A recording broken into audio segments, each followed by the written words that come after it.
There is a kind of tiredness that does not come from doing too much. It comes from never feeling finished.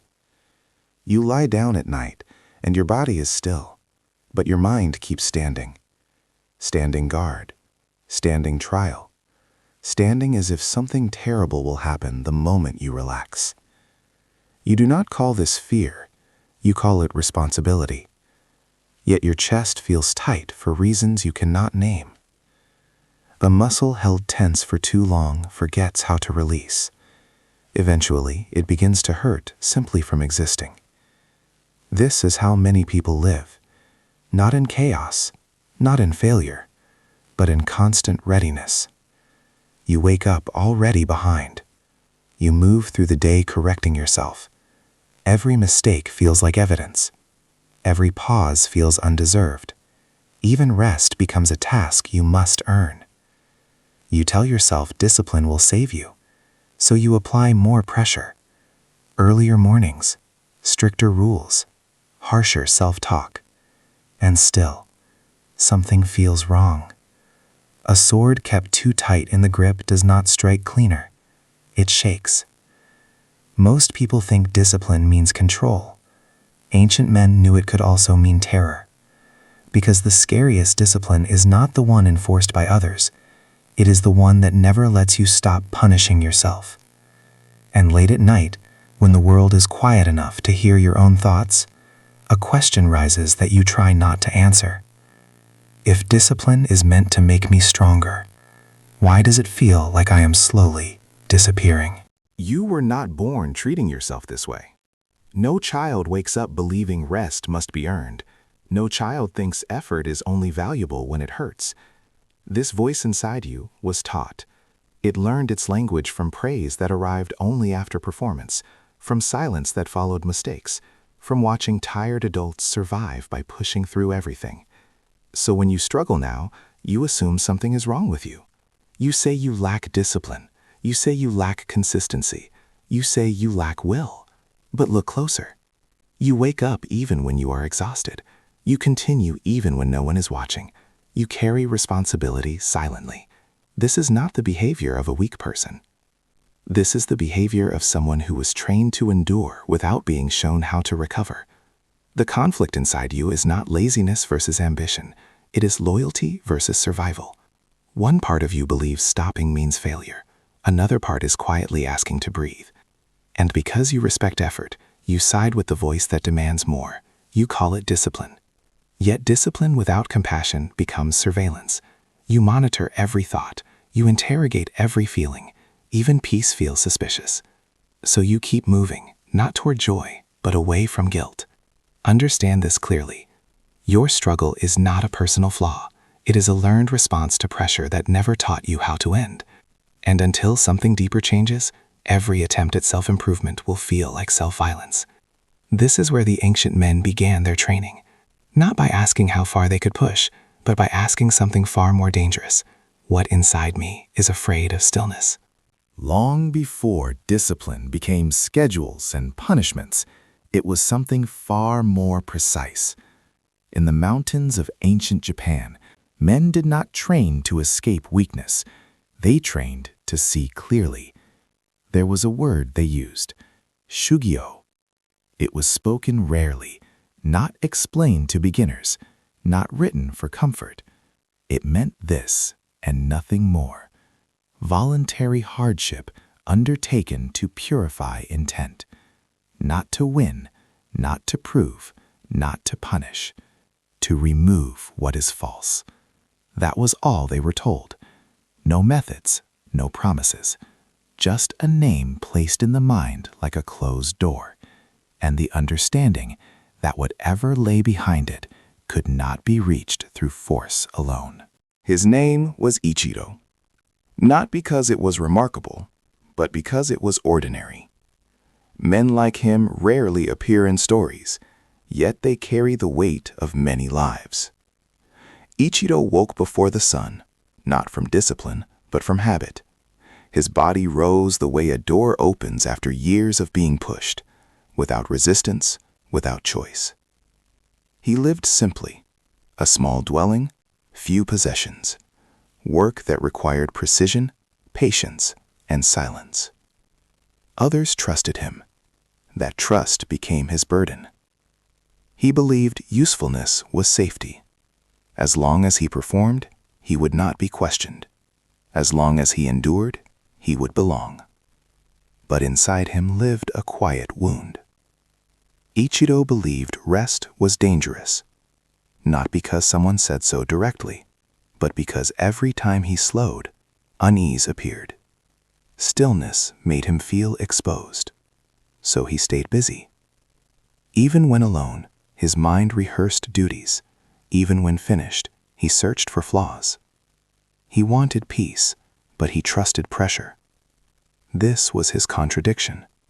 A man who longed for calm, yet only felt valuable when exhausted.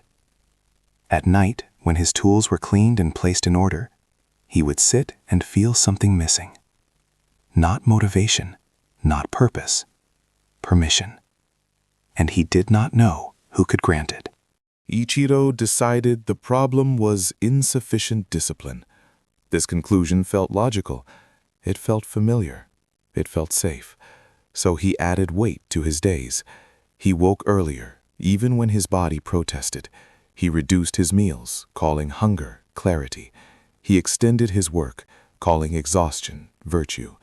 When his mind hesitated, he corrected it. When doubt surfaced, he crushed it. Outwardly, improvement appeared. His hands moved faster. His errors decreased. His reputation grew. Inwardly, something hardened.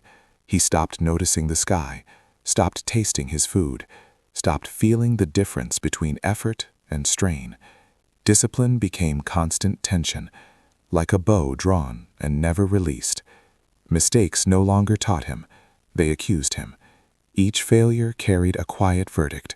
You are not enough yet. So he pushed harder. But pressure without rest does not create strength. It creates fracture. Ichiro began waking tired despite sleeping. His breath grew shallow. His patience shortened.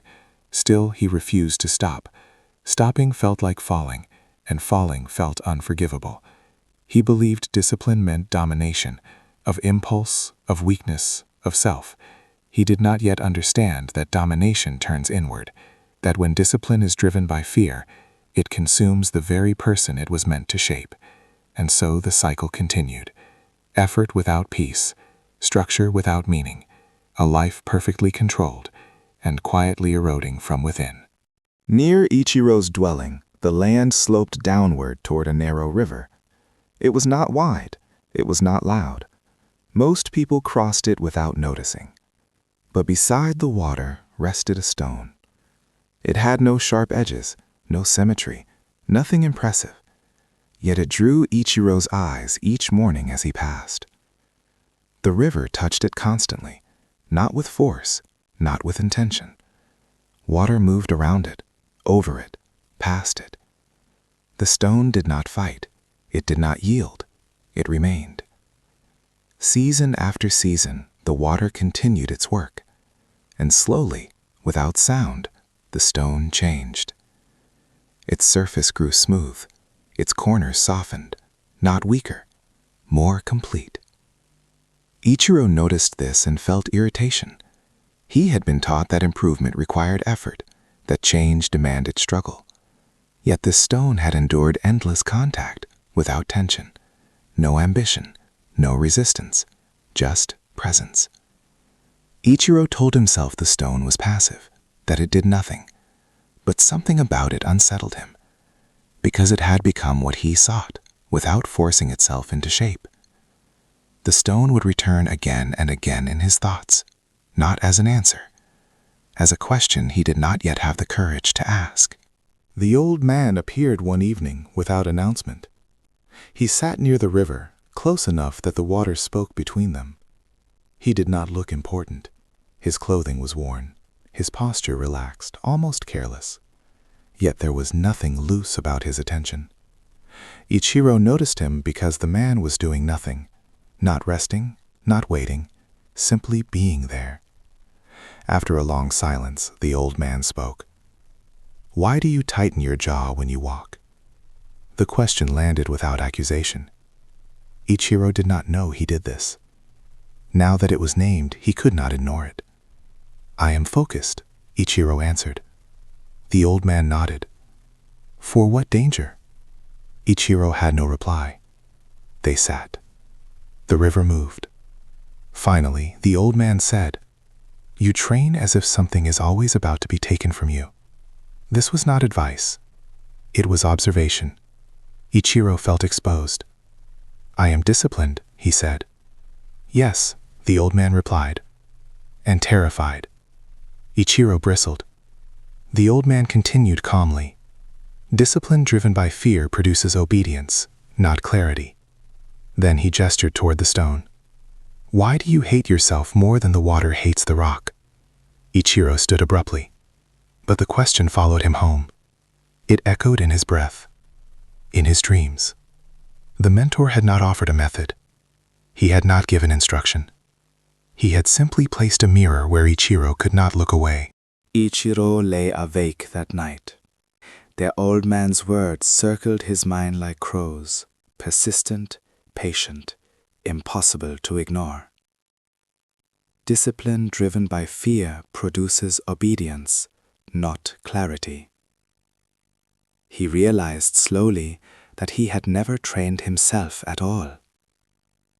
He had trained his anxiety. He had sharpened guilt. He had perfected the act of self-punishment. For the first time, he allowed a pause. Not long, not indulgent, not complete relief. Just a breath. In that small space, he noticed something he had long forgotten. The possibility of being present without striving. It did not make him stronger yet. It did not erase his doubts. It did not solve the endless counting of failures. But it softened him. The river outside continued its flow. The stone remained. Neither hurried, neither judged. And Ichiro, uncomfortable, unsure, small, watched. The next morning, Ichiro rose as usual, but something had shifted. He did not rush. He did not check the clock twice before leaving. He walked to the river slowly, noticing the way the water curved around the stone. He carried his work as always, but he allowed small pauses. When he chopped wood, he noticed the sound of the axe striking. When he cleaned, he felt the weight of the brush in his hand. When he breathed, he counted nothing. He did not try to force calm. He simply practiced presence. Sometimes he failed. His mind returned to lists, errors, what was missing. He scolded himself, then noticed the scolding, and he let it pass. The old man watched from a distance, saying nothing. Sometimes he would ask quietly, "Does this feel like punishment?" Ichiro learned to answer honestly, not to convince anyone else. "No," he would say. "Not yet, but I am learning." Slowly, the rhythm of his days changed.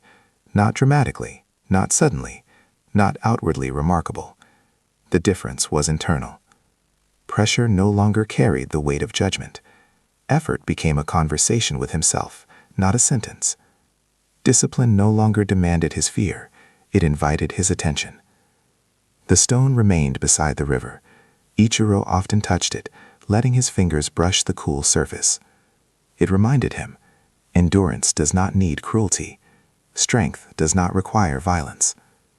And in these small, silent practices, something new took root, a quiet awareness that he could be both persistent and gentle, both dedicated and present, both human and disciplined.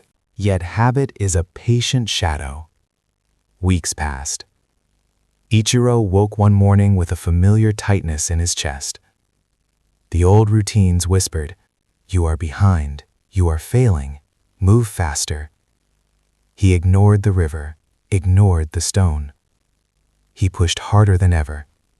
He worked longer. He silenced his breath. By evening, his body trembled. His hands shook. His mind looped through every mistake he had ever made. For a moment, despair settled like a thick fog. He returned to the river, ashamed. Ashamed of failing himself. Ashamed that the small relief he had tasted had vanished. The old man was there, as always. He looked at Ichiro quietly and said, "Water does not apologize to the stone." Ichiro looked away. "Why does it feel like I am always breaking?" he whispered. The old man shrugged. "Because you are learning, and learning is not comfort. It is endurance. It is patience. It is noticing that even in falling, the stone remains." Ichiro realized, slowly, that failure was not final. It was part of the path, part of the discipline, part of the river shaping the stone. Even relapse could teach him more than blind persistence ever could. Even exhaustion could show him something the old rules never had.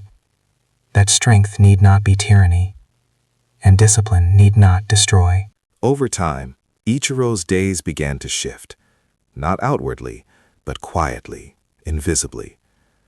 At work, he moved with less force. Tasks that once drained him now required effort without resentment. Mistakes were noticed, corrected, and then released. He no longer carried them home like stones in his pocket. With others, he listened more. He did not speak less, but he spoke differently. His words were measured, his presence steady. People felt it, though they could not name it. Not because he was perfect, because he was present. Even his thoughts about himself softened. Where once he criticized every lapse, now he simply observed them. He noted fatigue, he noted doubt, he noted fear. Then he moved forward, not in spite of them, alongside them. Discipline had changed texture. It was no longer the whip. It was the rhythm of attention, the patience of endurance, the quiet insistence that effort could exist without self-punishment. Ichiro became aware that this practice was not limited to one part of life. It applied to everything: how he spoke, how he ate, how he worked, how he rested. And in this quiet integration, he began to feel something he had almost forgotten: a subtle, steady power. Not loud, not proud, not forceful, just reliable. The stone by the river remained unchanged, and yet everything about Ichiro had changed. He had learned the secret of enduring without breaking, of practicing discipline without cruelty, of living fully within his own rhythm. Modern minds might call what Ichiro experienced a shift in nervous system regulation. Our brains are not built to endure constant threat. When fear drives action, the body tenses, stress hormones flood, and the mind narrows. Effort becomes punishment. Discipline becomes a chain. Yet when attention replaces fear and presence replaces guilt, the body relaxes just enough to learn. The mind grows sharper, not harsher. Neurons strengthen their connections through consistent calm practice rather than frantic repetition. The ancients knew this intuitively. They did not need studies. They watched rivers shape stones. They noticed how steady effort without violence transformed both mind and matter. They called it harmony. We call it neuroscience. Both agree. Force alone destroys. Attention alone heals. Ichiro had discovered this truth slowly, without graphs or formulas, through the rhythm of his own life. Discipline had become something alive, not mechanical, something sustainable, not destructive. And in that quiet validation, he understood. He was not failing. He was training correctly. One night, Ichiro faced the wound he had carried for years. A failure at work, small but public, triggered the old spiral. His chest tightened. His hands shook. The familiar voice of judgment returned, louder than ever. You are not enough. But this time, something was different. He did not strike himself with guilt. He did not run from the discomfort. He stood. He breathed. He observed. The fear was still there. The shame still lingered. Pain had not disappeared. Yet Ichiro's response had changed. He realized he could endure it without being consumed. He could face weakness without abandoning presence. He could meet fear without obeying it. The river and the stone came to mind. The water had not scolded the rock. It had not hurried. It had persisted.